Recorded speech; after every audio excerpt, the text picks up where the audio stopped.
سبحان اللہ، کیا تسلی کی بات اللہ نے فرما دی۔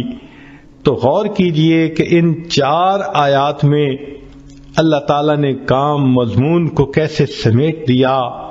وَالضُّحَىٰ وَاللَّيْلِ إِذَا سَجَىٰ، اے محبوب صلی اللہ علیہ وسلم، آپ کے چمکتے چہرے کی قسم، آپ کی سیاہ زلفوں کی قسم، ما ودعک ربک وما قلی، تیرے رب نے تجھے چھوڑا بھی نہیں، تجھ سے منہ موڑا بھی نہیں۔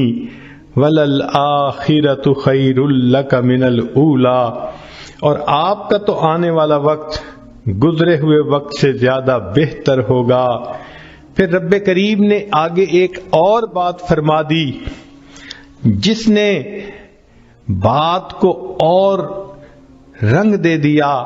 ارشاد فرمایا وَلَسَوْفَ يُعْطِيكَ رَبُّكَ فَتَرْضَىٰ، تیرا رب تجھے اتنا دے گا کہ تو راضی ہو جائے گا۔ محب اپنے محبوب کو اسی طرح تسلی دیتا ہے، میں تجھے اتنا پیار دوں گا، میں اتنا تیرا خیال رکھوں گا، میں اتنا تیرا تعاون کروں گا، تیرا ساتھ دوں گا، پشت پناہی کروں گا۔ وَلَلْآخِرَةُ خَيْرٌ لَكَ مِنَ الْأُولَىٰ، ایک تو آنے والا وقت گزرے وقت سے بہتر ہوگا، اور دوسرا وَلَسَوْفَ يُعْطِيكَ رَبُّكَ فَتَرْضَىٰ، تیرا رب تجھے اتنا دے گا کہ آپ راضی ہو جائیں گے۔ اس آیت مبارکہ سے اللہ کے حبیب صلی اللہ علیہ وسلم کی عجیب شان ظاہر ہوتی ہے۔ ساری دنیا کو دیکھ لیجئے، اللہ کی رضا حاصل کرنے میں سرگرم ہے۔ جس کو دیکھو اللہ کو راضی کرنے کے لیے کوئی سجدے کرتا ہے، کوئی قرآن پڑھتا ہے، کوئی روزے رکھتا ہے، کوئی مجاہدے کرتا ہے، کوئی رات اٹھ کے تہجد پڑھتا ہے، کوئی تسبیحات پھیرتا ہے، کوئی تنہائی میں بیٹھ کے رب کے سامنے ہاتھ اٹھا کے دعائیں مانگتا ہے۔ جس مرد کو دیکھو، جس عورت کو دیکھو، ہر کوئی اللہ کی رضا چاہتا ہے۔ اللہ ہم آپ کو راضی کرنے کے لیے چاہتے ہیں۔ انبیاء کرام کی زندگیوں کو دیکھو، آدم علیہ السلام نے کہا ربنا ظلمنا انفسنا، اس لیے کہ وہ اللہ کی رضا چاہتے تھے۔ نوح علیہ السلام نے طوفان کی حالت میں اللہ کی رضا مانگی، یونس علیہ السلام نے مچھلی کے پیٹ میں اللہ کی رضا مانگی، ایوب علیہ السلام نے بیماری کی حالت میں اللہ کی رضا مانگی، ابراہیم علیہ السلام نے اپنے بچوں کو، بیوی کو ایک وادی غیر ذی زرع میں چھوڑ کر اس سے اللہ کی رضا مانگی، یوسف علیہ السلام نے جیل میں جا کر مشقتیں اٹھا کر اللہ کی رضا مانگی، یعقوب علیہ السلام نے بیٹے کی جدائی پہ صبر کیا، اللہ کی رضا مانگی، موسیٰ کلیم اللہ نے کوہتور پہ جا کر اللہ کی رضا مانگی۔ جس کسی کو دیکھو اللہ کی رضا کا طلبگار ہے۔ سبحان اللہ، اللہ کے حبیب صلی اللہ علیہ وسلم کی کیا شان ہے۔ اللہ فرما رہے ہیں وَلَسَوْفَ يُعْطِيكَ رَبُّكَ فَتَرْضَىٰ، میرے محبوب صلی اللہ علیہ وسلم، رب تجھے اتنا دے گا کہ تو راضی ہو جائے گا۔ آج ولی کو دیکھو، ابدال کو دیکھو، کسی قطب کو دیکھو، غوث کو دیکھو، ہر کوئی اللہ کی رضا کا طلبگار ہے۔ آج کسی قاری کو دیکھو، حافظ کو دیکھو، عالم کو، مجتہد کو، محدث کو، ہر کوئی اللہ کی رضا کا طلبگار ہے۔ آج کے دور میں ہر امیر، ہر غریب، ہر گولا اور کالا، ہر عربی اور عجمی، ہر مرد اور عورت اللہ کی رضا کے طلبگار ہیں، مگر اللہ رب العزت فرماتے ہیں میرے محبوب صلی اللہ علیہ وسلم، پوری کائنات میری رضا کی طلبگار، اور میں پروردگار تجھے راضی کرنے کا طلبگار۔ وَلَسَوْفَ يُعْطِيكَ رَبُّكَ فَتَرْضَىٰ، تیرا رب تجھے اتنا دے گا کہ تو راضی ہو جائے گا۔ محبوب آپ کی مراد کو میں پورا کروں گا، اور اللہ رب العزت نے واقعی ایسا کر کے دکھا دیا۔ چنانچہ محبوب صلی اللہ علیہ وسلم نے انگلی کا اشارہ کیا، اللہ نے چاند کو 2 ٹکڑے کر کے دکھا دیا۔ محبوب صلی اللہ علیہ وسلم کے ہاتھ اٹھتے ہیں، اللہ بارش برسا دیتے ہیں۔ محبوب صلی اللہ علیہ وسلم کی زبان سے ابو ہریرہ عنہ کی والدہ کی ہدایت کی دعا نکلتی ہے۔ ابو ہریرہ عنہ کے پہنچنے سے پہلے اللہ ان کی والدہ کو ہدایت دے دیتے ہیں۔ محبوب صلی اللہ علیہ وسلم کعبہ کی چوکھٹ پکڑ کے دعا مانگتے ہیں، اللہ عمر عنہ کو ایمان کی سعادت دے دیتے ہیں۔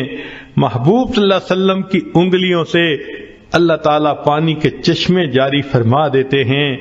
گویا بتلانا یہ مقصود تھا، اے میرے محبوب دیکھو ساری کائنات میری رضا چاہتی ہے اور میں آپ کو اپنا محبوب بنا چکا، لہذا میں آپ کو اتنا دوں گا، وَلَسَوْفَ يُعْتِيكَ رَبُّكَ فَتَرْضَىٰ، کہ آپ راضی ہو جائیں گے۔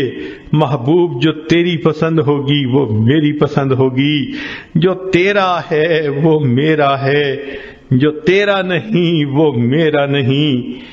اس لیے ہمارے اکابر یہ کوشش کرتے تھے مدینہ طیبہ میں جا کر دفن ہونا نصیب ہو جائے تاکہ محبوب کا قرب نصیب ہو۔ ذرا غور کیجئے اللہ نے اپنے حبیب صلی اللہ علیہ وسلم کی تمناؤں کو کیسے پورا کیا۔ ایک نماز 4 رکعت کی ہے، 2 رکعت پڑھی، اللہ رب العزت نے نماز کے ختم ہونے کا انتظار نہیں کیا، عین دوران نماز میں وحی فرما دی، اب آپ کے لیے قبلہ کو ہم نے تبدیل کر دیا گیا۔ چنانچہ نبی علیہ الصلوۃ والسلام نے 2 رکعت پہلے قبلے کی طرف پڑھیں اور دوسری رکعت دوسرے قبلے کی طرف پڑھیں۔ سبحان اللہ، جب نبی علیہ الصلوۃ والسلام کو اللہ نے راضی کرنے کا فیصلہ فرما دیا تو محبوب کی امت کے لیے یہ بہت بڑی خوشخبری ہے۔ نبی علیہ الصلوۃ والسلام پر جب یہ آیت اتری تو محبوب صلی اللہ علیہ وسلم نے فرمایا کہ اللہ تعالیٰ نے فرمایا ہے میں تجھے راضی کر دوں گا۔ فرمایا میں اس وقت تک راضی نہیں ہوں گا جب تک میرا آخری امتی بھی جنت میں داخل نہیں ہو جائے گا۔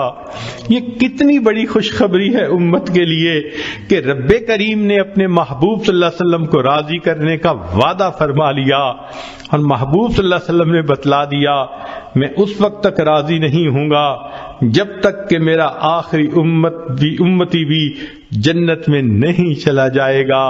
تو رب کریم نے اپنے حبیب صلی اللہ علیہ وسلم کو راضی کرنے کے لیے قرآن مجید میں خوشخبری عطا فرما دی، بلکہ محبوب صلی اللہ علیہ وسلم کے جو یار غار تھے ان کو بھی راضی کرنے کا تذکرہ قرآن میں فرما دیا، وَلَسَوْفَ يَرْضَىٰ، قیامت کے دن وہ اللہ سے اس کو راضی کر دیا جائے گا۔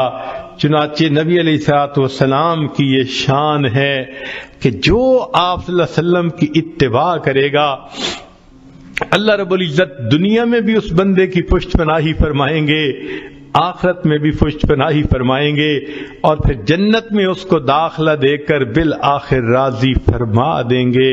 یہ اللہ رب العزت کا معاملہ ہے۔